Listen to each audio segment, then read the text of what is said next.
자, 전교 1등 서울대학교 학생이라고 하면 사실 그런 편견들이 되게 많잖아. 코피 쏟고 공부했을 것이다, 독서실에서 기절해가지고 다음날 일어났을 것이다, 링거 맞으면서 공부를 했을 것이다, 맨날 밤을 샜을 것이다 등등 이런 편견이 많은데, 사실 나는 이런 것들 없이 되게 건강하게 공부를 해서 서울대학교에 올 수 있었단 말이야. 자, 그래서 오늘 영상에서는 너희들도 충분히 실천할 수 있는, 빡세게 공부를 하면서도 스트레스 없이 공부를 할 수 있는 건강한 방법, 내가 해가지고 서울대를 올 수 있었던 방법들을 딱 5가지만 알려줄게. 지금 이거는 내 학교 생활의 노하우들을 총 다 모아가지고 너희한테 알려주는 거니까 어디 가서 많이 들어보지는 못했을 거야. 이 5가지만 기억을 한다면 스트레스 덜 받으면서도 빡세게 공부를 해서 좋은 학교를 갈 수 있을 거야. 자, 이제 시작해볼게. 자, 첫 번째, 가장 중요한 거. 난 체력 관리가 가장 중요하다고 생각해. 수험 기간에 무엇보다 중요한 거는 너희의 몸의 체력이야. 사실 수험 기간 자체가 3년이나 되는 긴 시간이다 보니까 너희가 체력 관리를 못하고 중간에 흐트러지는 경우도 있는데, 그러지 않으려면 항상 체력을 유지를 하고 있어야 돼. 그러니까 몸의 피로를 관리하는 것이 가장 중요한 거지. 근데 그러려면 뭐가 제일 중요하냐면 바로 잠이 가장 중요해. 그러니까 하루에 자는 시간을 일정하게 유지를 해주는 게 굉장히 중요해. 너희 잠을 못 자면 짜증도 막 물려오고 머리도 잘 안 돌아가서 공부도 잘 안 되고, 그래서 너희는 억지로 책을 보게 돼. 억지로 책을 보면은 또 짜증이 나겠지. 그렇게 뇌가 깨어있지도 않고 너희가 기분이 좋지도 않은 상태에서 계속 책을 바라보면은 봐도 내용도 모르겠고 더 하기도 싫고, 그래서 이제 너희가 최악의 능률을 찍고 1시간 동안 이만큼밖에 못하는 거지. 짜증은 제대로 나지만 공부는 또 안 되는 그런 하루를 보내게 될 거야. 이 모든 게 잠을 못 자면 발생하는 일이야. 그래서 나는 적어도, 진짜 적어도 하루에 6시간, 너희가 하루에 6시간은 잠을 잤으면 좋겠어. 너희가 많이 보는 3시간 수면 신압, 3시간 자서 어디 갔다, 4시간 자서 어디 붙었다, 이런 것들 다 좋아, 다 대단하시고 엄청난 정신력을 가지신 분들 맞는데, 솔직히 너희의 건강에 너무 안 좋아. 나는 차라리 너희가 유튜브 보는 시간이나 딴짓 하는 시간들 줄여서라도 차라리 잤으면 좋겠어. 그만큼 나는 수면 관리가 수험생 기간에 굉장히 중요하다고 생각해.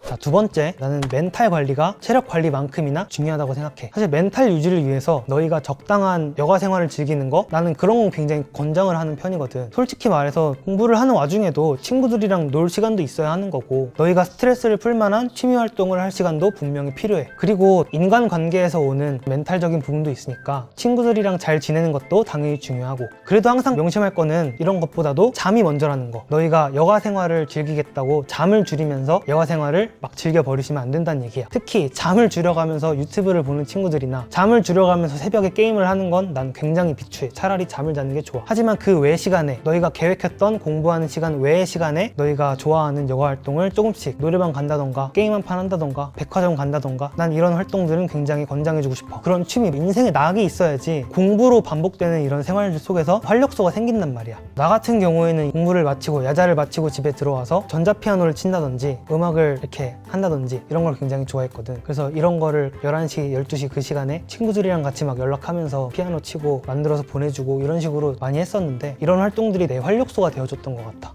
자, 그리고 너희한테 절대로 가지지 않았으면 하는 마인드가 있어.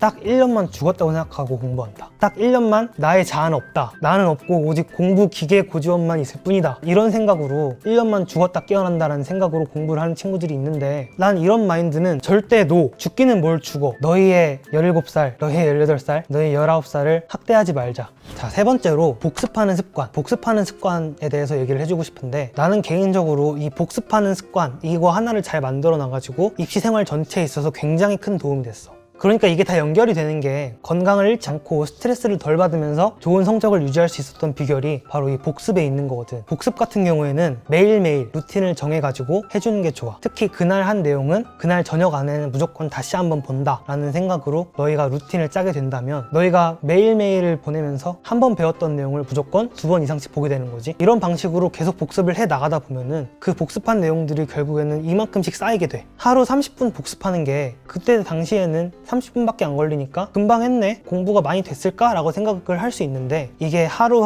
쌓이고 1년이 쌓이고 2년이 쌓이고 3년이 쌓이면 복습한 내용이 다 너희의 것이 되는 거야. 그만큼이 너희의 공부량이 되는 거야. 나는 초등학교 4학년 때부터 복습하는 습관을 기르기 시작을 해가지고 그 습관을 고등학교 3학년 끝나기 전까지 쭉 유지를 해왔어. 처음에 시작할 때는 당연히 나도 선생님의 반강제로 시작을 하게 됐지만, 그 이후부터는 하루에 한 번 해야 하는, 안 하면 뭔가 허우전하고 좀 덜 한 것 같은 나는 그런 느낌이 될 때까지 루틴을 계속 유지를 해가지고 그게 습관이 되어버렸어. 복습을 하는 게. 그날 복습을 안 하고 잠을 자면 뭔가 오늘 뭔가 안 한 것 같은데 라는 생각이 들 정도로. 그렇게 되기까지는 사실 오랜 기간이 걸리지 않아. 한 달 정도만 복습을 꾸준히 실천을 해줘도 그게 너희의 습관이 될 거야. 그 기간이 중요하기는 하지만 사실 근데 매일 루틴을 정해서 매일 실천을 한다는 게 말처럼 쉬운 일은 아니거든. 뭔가 매일매일 일이 있을 수도 있고 그날따라 하기 싫을 수도 있고, 복습이 하기 싫으면 복습하는 환경을 좀 바꿔봐. 너희가 방에서 맨날 했는데 방에서 하기 싫다면 거실에 나가서 해본다던가, 야자실에서 해왔는데 야자실에서 하기 싫다면 교실에 가서 한다거나, 이런 식으로 장소를 바꿔보는 것도 좋은 방법이고, 복습하는 방법을 바꾸는 것도 효과가 있을 수 있어. 그냥 뭐 노트에다 끄적거리면서 적었던 방법이 질린다 라고 한다면 누군가한테 말해주듯이 복습을 할 수도 있는 거고, 가장 중요한 것은 어쨌든 복습을 그날도 하면 되는 거야. 그날도 복습을 실천하기만 하면은 그게 쌓여가지고 너희의 좋은 자산이 되어줄 거야. 자, 네 번째, 주변 환경에 영향을 받지 말자. 이거는 이제 마인드 관리, 멘탈을 잡는 방법, 이런 것들을 얘기를 해줄 건데, 이거는 좀 몇 가지 예시를 들어서 얘기를 해볼게. 너희가 멘탈이 터지기 쉬운 몇 가지 상황이 있단 말이야. 첫 번째, 주변이 너무 시끄러워서 내가 공부를 못하겠다. 사실 굉장히 빈번히 있는 상황이지. 반에서 공부를 한다고 해도 공부에 관심이 없는 친구들도 있을 수 있고, 관심이 있더라도 그날 따라 많이 떠들 수도 있는 거잖아. 솔직히 주변 소음에 영향을 받는다는 게 어느 정도는 맞는 말일 수 있는데, 나는 가끔은 그런 환경도 필요하다고 생각해. 왜냐면 그렇게 시끄러운 환경에서 너희가 집중을 해서 공부를 할 수 있다? 그렇게 해가지고 너희가 거기서 모의고사를 집중해서 풀 수 있다는 거는 너희가 그만큼 주변 소음을 차단할 만큼의 집중력이 갖춰져 있다는 얘기거든. 너희가 언젠가 중요한 시험이나 면접이 있을 때 주변에서 그런 소음이 있을 수도 있는 일이잖아. 그런 일에 대비를 미리 한다라고 생각을 해도 좋을 것 같아. 뭐 옛날에 공부의 신 강성태 님도 이마트에 가서 푸드코트에서 공부를 하셨다, 이런 내용도 있었는데, 그런 것도 다 비슷한 거거든. 너희는 심지어 바로 가만히 있어도 이마트까지 안 가도 주변에서 떠들어 주잖아. 얼마나 편해. 그리고 옛날에 내 친구들 중에 이런 친구가 있었는데, 학교 독서실에서 굉장히 시끄러웠어. 친구들이 많이 떠들고 그래가지고 분위기가 풀려 있었던 거지. 그랬는데 유독 한 친구가 공부를 열심히는 하는데 그 자리를 안 떠나. 주변이 그렇게 시끄러운데, 조용한 여자실이 많은데 유독 그 여자실에서 버티고 앉아가지고 공부를 열심히 하는 거야. 그래가지고 내가 한번 물어봤었어. 이렇게 시끄러운데 옆에 가서 하는 게 좋지 않겠어? 라고 이렇게 물어봤는데 그 친구가 거기서 딱 이렇게 대답을 하더라고. 시끄럽긴 한데 내가 공부를 열심히 하고 집중을 하면 아무것도 안 들려. 딱 이렇게 얘기를 하더라고. 아무것도 안 들린다. 이 정도의 경지까지 오면은 너희는 수능 볼 때 뒤에서 연필을 긁든 볼펜을 딸깍딸깍 거리든 기침을 하든 콧물을 킁 이렇게 하든 다 너희는 신경을 쓰지 않고 문제에만 집중할 수 있어. 그 정도의 경지에 오르라는 건 아니지만. 자, 그리고 두 번째로 학급 간부를 하는 친구들도 많을 거야. 반장, 부반장이라든지 나처럼 전교회장을 했거나 전교 부회장을 했거나 학생회 활동을 했거나 학급 간부를 해서 일이 너무 많다라는 친구들도 있을 수 있어. 근데 사실 학급 간부라는 거는 너희가 선택을 한 거잖아. 그리고 공부는 아니지만 너희가 학급 간부 일을 하면서만 배울 수 있는 그런 점들이 있어. 그런 것들에 있어서는 너희가 공부하는 시간을 아까워하지 말고 그런 것들도 미리 배운다라고 생각을 해주면 좋을 것 같아. 면접 때 물어보실지도 모르는 일이고 경험을 미리 쌓아놓는다 생각하면은 그렇게 마인드 관리를 하면은 전혀 어려울 거 없을 것 같아. 나는 개인적으로 멘탈을 잡는 연습을 굉장히 많이 했고 내 마인드 컨트롤 자체가 굉장히 성공적이었다고 생각을 해. 뭐 예를 들어서 고등학교 3학년 때 주변이 굉장히 시끄러울 때가 많았는데 일부러 거기서 영어 모의고사를 풀었거든. 전교회장 하면서도 일을 많이 시키실 때마다 나중에 면접 때 나올 수도 있겠지, 혹은 이거 자체가 나중에 큰 경험이 되겠지, 이런 식으로 마인드를 굉장히 잘 잡아왔거든. 그런 거 외에도 내 공부도 급한데 친구가 뭘 알려달라고 할 때도 있잖아. 그럴 때도 이제 내가 이 친구를 알려주면서 나도 동시에 성장을 할 수 있는 거니까, 나도 동시에 뭔가 얻어가는 게 있는 거니까 마인드 관리하면서 잘 알려주고 그랬던 것 같아.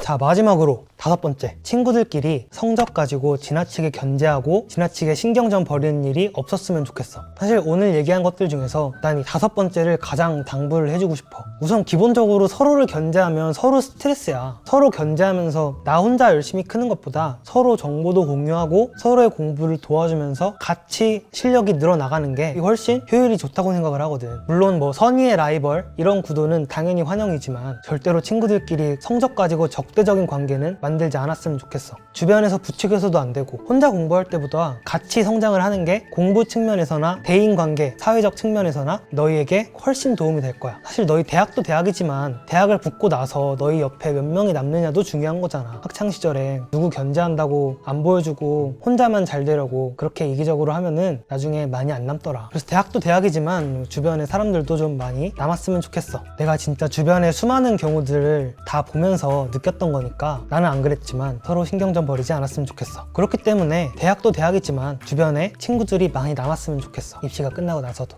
자, 오늘은 내가 빡세게 공부를 하지 않아도 서울대에 입학할 수 있었던 방법, 오로지 나의 경험에 의존을 해서 5가지를 알려줬어. 사실 너희가 공부를 열심히 하고 싶은 의욕이 당연히 다 있겠지. 그런 의욕들 때문에 이제 너희가 잠을 3시간만 자고 공부를 하기도 하고 종종 너희의 건강을 생각하지 않고 좀 혹사를 시키기도 하는데, 그런 경우에는 너희가 쉽게 부러질 수 있어. 부러질 바에는 차라리 조금 구부러져서 너희가 더 오랫동안 공부를 할 수 있도록 노력을 하는 게 더 좋다고 생각해. 혹시라도 궁금한 점 있으면 댓글 남겨주면 내가 다 대답을 해줄게. 자, 오늘 영상도 유익했다면 구독과 좋아요 부탁하고 나는 다음에도 좋은 영상으로 찾아올게. 안녕.